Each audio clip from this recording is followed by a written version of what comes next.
आपका स्वागत है एक्सेल ज्ञान पर। मैं आज आप लोगों के लिए लेकर आया हूँ क्लास 12th रेनबो इंग्लिश के पोएट्री सेक्शन का पहला पोएट्री, जिसका नाम है sweetest love I do not go, जिसके ऑथर जॉन डन है। और sweetest love I do not go एक लव पोएम है, यह एक लव पोएम है। यानी आज के क्लास में हम एकदम प्रेमी बनने वाले हैं भाई, एकदम हम भी प्रेमी बन जाइए और जो आप लोग आप भी प्रेमी बन जाइए भाई। आज की क्लास में सिर्फ प्यार, मोहब्बत, इश्क, इसी के बारे में हम लोग सिर्फ बात करेंगे। अब वो ना कहते हैं कि प्यार मोहब्बत की बात आती है तो दिल में ना कुछ कुछ होने लगता है, मानो कि घंटी सा बजने लगता है। वो एक गाना भी है, भांजा प्यार वाली फीलिंग गाना, चांद वाला मुखरा लेके चलो ना बाजार में। तो आप हमारे साथ अंत तक बने रहें और आज का क्लास एकदम जबरदस्त एक नए अंदाज में होने वाला है। तो चलिए क्लास को स्टार्ट करते हैं जी। हम लोग अब पढ़ने जा रहे हैं sweetest love I do not go, जो पहला पोएट्री है। Sweetest love I do not go. Sweetest love means मेरी प्रियतम, मेरी महबूबा, मेरी जानू, मेरे जिगर की टुकड़ा। ना जाने तुम लोग क्या क्या कहते हो, अपने मालिक का नाम बोलते हो ना भाई। मेरी जानू का फोन आ रहा है जी, है ना, हम जानते नहीं बताओगे लेकिन पता है। स्वीटेस्ट लव यानी मेरी प्रियतम, मेरी महबूबा, आई डू नॉट गो, मैं नहीं जा रहा हूँ। यानी जब जॉन डन जर्नी पर जा रहे होते हैं तो उनकी वाइफ एन मोर घबरा जाती है, एकदम बेचैन हो जाती है। तुम लोग जैसे अब तुम्हारी वाली जब कॉल नहीं करती 2 दिन 3 दिन, अरे यार दोस्तों क्या कहते, अरे मेरी वाली कॉल नहीं करे, मजा बिल्कुल नहीं आ रहा, किसी चीज में मजा नहीं आ रहा। उसी तरह जॉन डन जब बिछड़ कर दूर जा रहे हैं, एक जर्नी पर जा रहे हैं, तो भाई उनकी महबूबा, उनका दिल भी तो बेचैन होगा, बेकरार होगा। तो उनका दिल बेचैन बेकरार हो जाता है, एकदम वो घबरा जाती है और कहती है कि ऐसे ना छोड़ कर जाओ मुझे, ये दिल कहीं नहीं लगता है। ऐसे ना जाओ मुझे छोड़कर, ये दिल कहीं नहीं लगता है। तो जॉन डन उनको कहते हैं कि मैं तुम्हारी बेकरारी और घबराहट को मैं समझ सकता हूँ और मेरी बेचैनी, मेरी घबराहट को तुम समझ सकते हो। मैं तुझसे दूर कैसा और तुम मुझसे दूर कैसी, बस ये मेरा दिल और तुम्हारा दिल समझता है। आहा, आज तो बिल्कुल एकदम प्यार की नदियां बहा देंगे आज के क्लास में। और आप लोग ये चीज तो बेहतर जानते हैं, एकदम आज के एकदम फील होगा, अपनी वाली का एकदम याद आ जाएगा एकदम। और अपनी वाली को भी लिंक भेज देना देखने के लिए, मजा आएगा आज। तो चलिए हम लोग ऑथर के बारे में हम देख लेते हैं। About author John Donne. John Donne was born in 1572 London into a prosperous Roman Catholic family. यानी जॉन डन का जन्म 1572 ईस्वी को लंदन में हुआ, लंदन इंग्लैंड में हुआ। into a prosperous धनी मनी समृद्ध घराने में इनका जन्म हुआ, फैमिली में, परिवार में इनका जन्म हुआ। और इनका धर्म यह रोमन कैथोलिक थे। जब ये पैदा हुए थे तो रोमन कैथोलिक धर्म में पैदा हुए थे, लेकिन पूरा इंग्लैंड एंटी कैथोलिक था। यानी कि कैथोलिक धर्म का ना विरोध करते थे, उसके विपरीत थे, उसके उल्टा थे, उसका बहिष्कार करते थे। उसके गांव का समाज सेवा यानी किसी भी तरह का लाभ नहीं लेने देते थे, बहुत सताते थे, बहुत परेशान करते थे।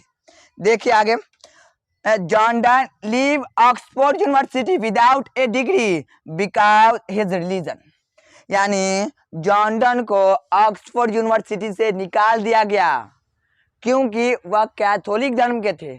आप इस बात से गेस कर सकते हैं, अंदाजा लगा सकते हैं कि कितना उन लोगों पर अत्याचार जुल्म किया जाता होगा कि आप कैथोलिक धर्म के, यानी जॉन डन कैथोलिक धर्म का, इसकी वजह से उसको यूनिवर्सिटी से निकाल दिया गया। बताए कितना अत्याचार होता था। फिर भी इन्होंने फिर भी लॉ एंड थियोलॉजी की पढ़ाई पढ़ी। लॉ यानी कानून वकालत की पढ़ाई की और थियोलॉजी यानी धर्मशास्त्र पढ़े और धार्मिक पुस्तक पढ़े इन्होंने। और जॉन डन नेवी के पोस्ट पर काम किए और ये नेवी भी रहे। और ये नेवी भी रहे। और इसके बाद जॉर्डन का जॉब लग गया एक नोबेल के घर, एक पावरफुल नोबेल घर सेक्रेटरी के रूप में, यानी एक रईस घराने में सचिव के रूप में इनको जॉब लग गया। ठीक। और इसके बाद सचिव के एक भतीजी छलाई, सचिव के एक भतीजी थी जिससे जॉर्डन का अफेयर शुरू हो गया। ये तुम जब नए जब स्कूल में जाते हो, कॉलेज में जाते हो, तो तुम्हारा भी नया अफेयर शुरू होता है ना। तुम्हारा अफेयर शुरू होता है स्टूडेंट लाइफ में, और एक का अफेयर शुरू भरा है जॉब के लाइफ में। जॉब करत ले तब से अफेयर शुरू भ गया, तब से इसका अफेयर शुरू हो गया। अब वो वाला है ना कि मोहब्बत की नहीं जाती, मोहब्बत हो ही जाती है। यानी जॉर्डन एक भतीजी एनमोर को देखा लाई, एनमोर जॉर्डन को देखा, आंखों ही आंखों में फिर प्यार हो गया। फिर धीरे धीरे ये प्यार कई दिनों तक, कई साल तक चलता रहा। ऐसे आपको भी प्यार हो जाता है, इश्क हो जाता है, तो आप क्या सोचते हैं कि हम दोनों एक हो जाए किसी दिन, और हम दोनों एक साथ जीवन बिताएं। ये अरे ऐसा सोचते हैं कि नहीं सोचते हैं कि ये हमारे वाली है, एक इसके से हम पूरा जीवन बिताना चाहते हैं। लेकिन क्या होता है, आधा रास्ता पे आपका दिल तोड़ के चले जाते हैं भाई। अब बहुत उदास हो जाते हो, बहुत बेचैन हो जाते हो, बहुत बेकरार हो जाते हो।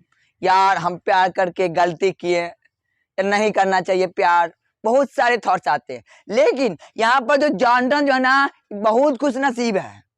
जॉर्डन बहुत खुश नसीब है, इसको तो प्यार भी हो गया, और साथ साथ ये दोनों एक साथ भी हो गए, यानी ये दोनों शादी भी कर लिए। यानी जॉर्डन को पहला प्यार हुआ। यानी हम कह नहीं सकते हैं कि पहला प्यार है, पहली बार है। जॉर्डन का यही ना पहला प्यार है जी, और आपका भी था। आप ये जॉर्डन एनमोर से शादी कर लिए, गुप्त रूप से शादी करके एक हो गए। यानी एक दिन हम दोनों कहीं पर मिल जाएंगे और एक हो जाएंगे। देखिए ये दोनों एक भी हो गए, और आप कब एक होइएगा भाई? आपका तो हमेशा ब्रेकअप ही होता रहता है। चलिए आगे हम देखते हैं। Jordan was briefly sent to jail for secretly marrying his patron's niece। यानी जिस नोबेल के घर ये जॉब करते थे, ओकर भतीजी नीस एनमोर से इनको प्यार हुआ, पहला प्यार हुआ।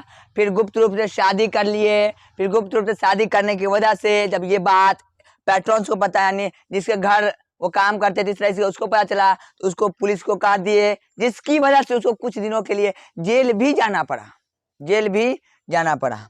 और इन 1615 एज ऑफ 42, यानी जॉर्डन 1615 ईस्वी में 42 साल की उम्र में एंग्लिकन चर्च ज्वाइन कर लिए। और उस समय एंड सून और जल्दी greatest preacher of this time, और अपने समय के महान उपदेशक बन गए।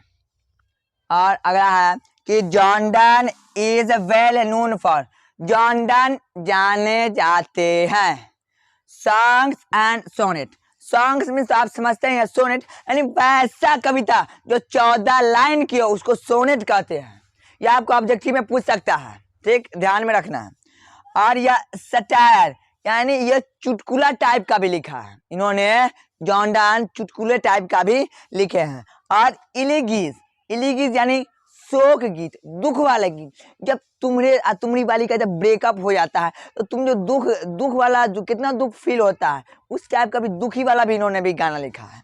और अगला है सरमन यानी प्रवचन, ठीक।